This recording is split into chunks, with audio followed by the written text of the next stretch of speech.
Hey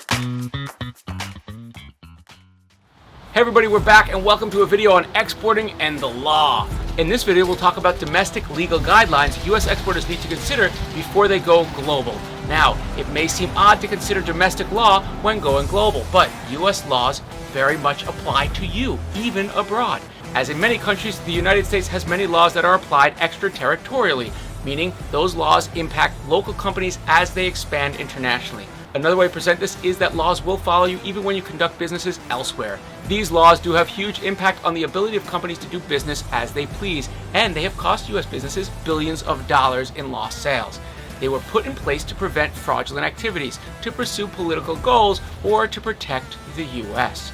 Now, for many of you in the direct-to-consumer e-commerce space, these laws do apply to you too. However, your platform likely has tools to mitigate the risk by limiting the countries that you're selling to. However, familiarity with these laws is crucial if you wish to avoid expensive fines, or worse. Now, in the next few videos, we'll see what these laws are and how they impact you. We'll look at the Foreign Corrupt Practices Act, embargoes and export controls, antitrust, and product liability. I suggest you watch them and file them in the deep corners of your brain where that neurotic guy sits there biting his nails. So let's get started. Foreign Corrupt Practices Act. The Foreign Corrupt Practices Act was passed in 1977. Who cares? It was originally developed to address growing concerns about some shady bribery practices by U.S. companies, let's call them scandals, in the 1970s. Now here's what you need to know about the FCPA. It prohibits U.S. companies or individuals from making corrupt payments to foreign officials for the purposes of obtaining or keeping business. And the FCPA doesn't just concern companies, it is also meant to prevent U.S. citizens, residents, distributors, agents, subsidiaries, and any other kind of actors from making bribes. And here, bribes is a broad topic. Under the FCPA, for example, donating to a foreign political party can mean the same thing as handing a port official a brown envelope. To sum it up, the Foreign Corrupt Practices Act's core aim is to prohibit U.S. businesses and their individual shareholders from influencing foreign officials with payments or rewards made either in the U.S. or any other country.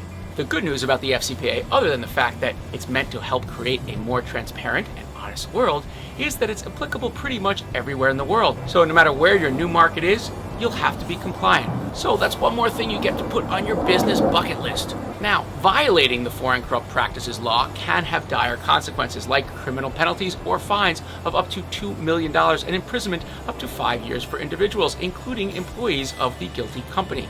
That seems to be dissuasive enough. Unfortunately, it does dissuade some companies from going abroad out of fear of getting into these situations, but don't let it stop you, just understand what the rules are.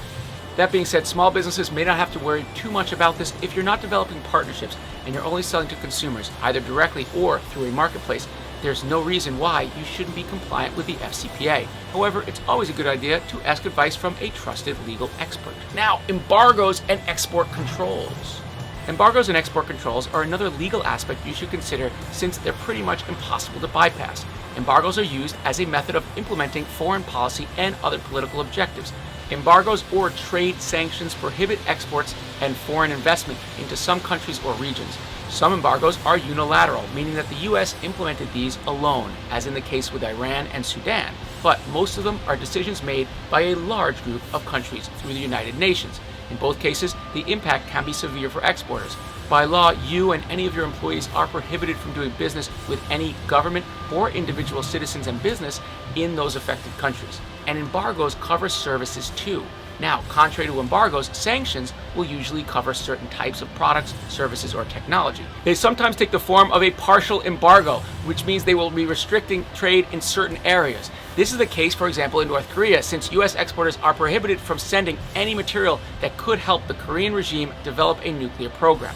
No matter how you look at it, sanctions and embargoes have the same consequences. They prevent you from either exporting to a country or continuing your business with them. The difficulty lies in the fact that many different agencies in the U.S. are responsible for enforcing different kinds of embargoes and sanctions. This is the case, for example, with the Department of Treasury's Office of Foreign Asset Control, or OFAC, that also implements certain sanctions against Cuba, Iran, and other countries. Your responsibility is not to know all of this. The government tries to keep updated lists of embargoes and sanctions on 1 or 2 or 3 or 5 of their websites, but you should always confirm with a legal expert that your export destination is free of any restrictions. Make sure you check the U.S. Consolidated Screening List when working on a deal. Any individual organization on this list has seen some restrictions imposed on them and should not be part of this deal. Now, of course, when you're selling online direct to consumer, it's pretty hard to manage. What you can do at the point of checkout is add an option so that you can ask the consumer, let's say in France or Germany or wherever, is this product intended to go over to another country? And if so, what country is that? If they opt out, at least you've asked the question. It doesn't completely remove you of all liability, but it is a first step in trying to mitigate the risks. Antitrust. Our next domestic legal consideration is pretty well known, but not well understood: antitrust laws. In the U.S., antitrust efforts are supported mostly by two laws, the Sherman Act and the Clayton Act. But what we do care about is what these laws do. Essentially, these laws ensure the efficient allocation of resources by providing consumers with the goods and services at the lowest price that efficient business operations can profitably offer. These laws are present in many countries. In the European Union, they are often called restrictive trade practices laws. Restrictive trade practices laws equals antitrust laws. Now, what's important to understand is that you, as an exporter, need to comply with your domestic antitrust laws, but also with the antitrust laws of a country in which you are exporting to. Antitrust laws, and here it is, cover practices such as price-fixing agreements and conspiracies, division of markets by competitors, and certain types of boycotts and tying agreements. Here again, these practices are not the kind of thing that most small businesses need to worry too much about. However, you still need to be aware of your responsibilities, especially if you're trying to develop partnerships outside of your country of origin, for example, with distributors. Now, the Clayton Act, for example, addresses merger and acquisitions that may substantially lessen competition or that may create a monopoly. This is the one that a lot of people are aware of when we talk about these large conglomerates and eventually breaking them up. Now, the last legal consideration to remember is product liability, which is a kind of thing that's well within the U.S. bailiwick, but not in a good way. Remember that coffee scandal with McDonald's in 1944 when that 80-something-year-old lady burned herself because the coffee was too hot, and she won that case against McDonald's? Why? Because her coffee was, well, too hot. That's product liability. We are a very litigious country, so this is something that we probably have heard of before. But what this means for you as an exporter is that you face risk associated with how your product is used by consumers. To prevent these risks, companies buy liability insurance. But tort law is such a, let's say, mess in the US that some products never make it to market because liability insurance is just too expensive. The good news for US exporters, though, is that product liability claims are not as common outside of the US as they are here. Nevertheless, you should be aware of your legal exposure as you expand and start selling in other countries. As you grow, your potential liability grows with you. If you are at the early stages of exporting, you have two primary concerns. The first is the warranty terms of your international sales agreement or distributor contract. Your terms should be written as to limit your liability. You probably already have statements of use or similar product-related statements for when you're selling in the US. However, unless your same statement accompanies your product internationally, your risk exposure to liability could be very high. You should make sure to add the clause that specifies that your foreign representative or distributor can't add or remove any part of your warranty statement. That's also important for businesses selling on marketplaces, as the payment and sales terms are often defined by the marketplace itself and not by you. The second concern is to make sure your distributor, representative, or any other partner carry liability insurance.